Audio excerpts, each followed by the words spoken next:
महाराष्ट्राच्या 3.5 शक्तिपीठांपैकी एक असणारी म्हणजेच माहूर गडवासिनी श्री रेणुका माता.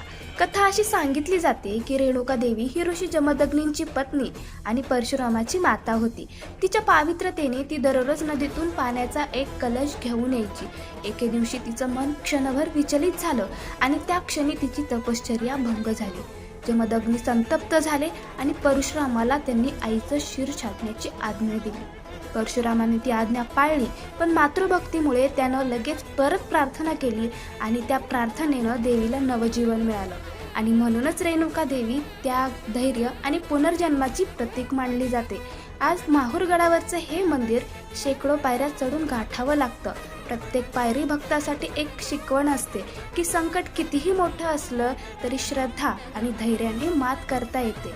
म्हणूनच माहूर गडवासिनी रेणुका माता भक्तांना आत्मविश्वास देणारी आणि संकटांवर मात करण्याचं धैर्य देणारी जगदंबा मानली जाते. आता पुढच्या भागात आपण पाहणार आहोत सप्तशृंगी माता.